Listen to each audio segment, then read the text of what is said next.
Alright, guys, so we're back yet again. We're going to be doing another Medea movie.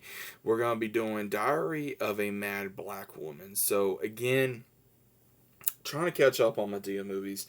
Again, you guys know I have not been a big Medea fan, but I'm giving it more of a shot. So, this one is, I would say, maybe the first one. I don't know. This is about 2 hours long. You guys can watch this on the Roku channel. You guys can watch this on Prime, or if you own the DVD, whatever. Again, it's more on the story of the character Helen, who is played by Kimberly Elise. Now, what happens is she is a uh, what's the word I'm looking for? She's pretty much an heiress by this high whatever lawyer, and he thinks he's hot crap, and it is played by Stephen Harris, Charles McCarter. It don't take long to figure out that he's having an affair. She finds out that her husband has now two children, I think 2 to 4 years old, a piece or something like that, and he moves in his pretty much his baby mama in the house, kicks her out, and she has nowhere to go but to her grandmother, Medea's, aka Tyler Perry's character, and we even meet, Brian, Joe, all them. And Shamar Moore's in here as well. He plays Orlando, the new love interest to Helen's character. And throughout the whole movie, she's trying to rebuild her life. She's trying to rebuild what she lost, between her dignity to her pride to everything she was as a person. She gave up so much for her husband. He treated her like trash. He hit her. He kept all the money. He kept the house. He pretty much did anything he could to pretty much make her life a living hell. And then between her and Medea, they pretty much just destroy the house, which was hilarious. I was laughing so hard probably during the scene, and then right when she's like getting the chainsaw, just like going through, dude, I was rolling.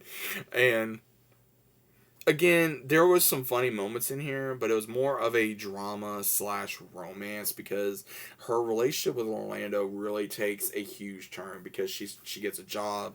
He starts talking to her. He's trying to help her out, give her a ride home. They go out to dinner, and things just escalate over the last few months of them getting extremely closer. And he falls in love with her. He wants to marry her.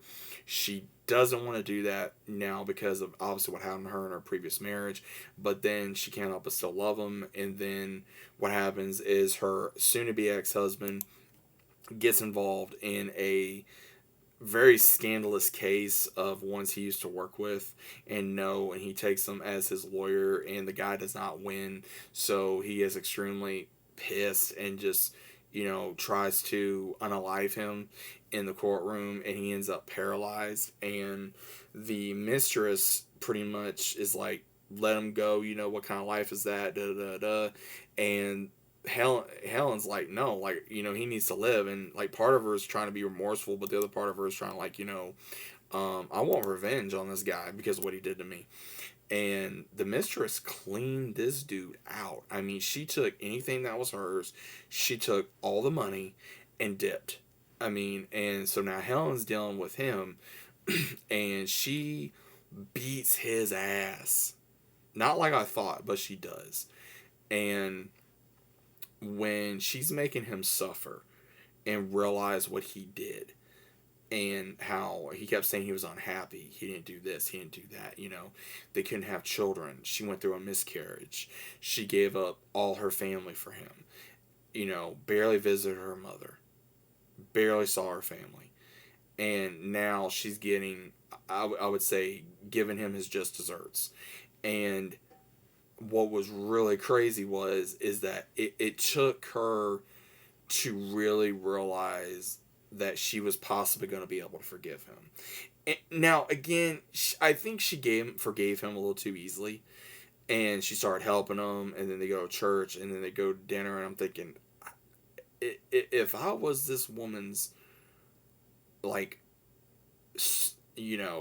new guy, or father, grandfather, whoever, dude, I would not want this woman anywhere near this guy, regardless of what situation he was in. And she serves him divorce papers. Goes to Orlando, accepts his proposal yet again. There it goes. Again, I know Tyler Perry does a lot of these movies to show a lot of different things, from faith to drama to real life scenarios to things that go on in this world. I get that. Again, though, with a lot of people liking the character Medea, this really, I would say, she pretty much, Medea is always going to be a side character. And she always will be, unfortunately. Even though a lot of people love Medea, I like the character Medea. It's very fun. She's very funny. She's, like down to roll. You know what I mean? But it's one of those where, again, she's always gonna be a side character in her own movie, and it's sad to say. I mean, I feel like the main time she was really a main character in her own movie was probably the Halloween movies, and those are probably my favorite ones. Regardless of what someone may say, I still got other ones I need to watch, but as of right now, the Halloween ones, stand as my favorite ones right now. Would I ever watch this again? Not really. Probably some scenes, the funny scenes, but that's about it. I've had a lot of people telling me, just watch scenes and you pretty much get what's going on, because sometimes the movie's not worth it, or because it's just not that entertaining, or it's like you've seen pretty much the same situation in another movie, and I can understand that. But regardless, from the first time watching this film, I would say yes, it was a good film. But would it be a film I would watch again? No. I would say it is a one and done for me. For certain, I would say more comedy scenes, I would probably watch again. But the whole movie itself, again, it's a one and done for me. So that's the way I feel about it. But let me know what you guys think about this down in the comments. If you guys agree with me, disagree with me, that's fine. If you think that Medea movies are pretty much like, as I said, that she's a side character in her own movie. But overall, that's just my thoughts. Let me know what you guys think about it. Hopefully you enjoyed. Once again, I'll see you as always on the next one.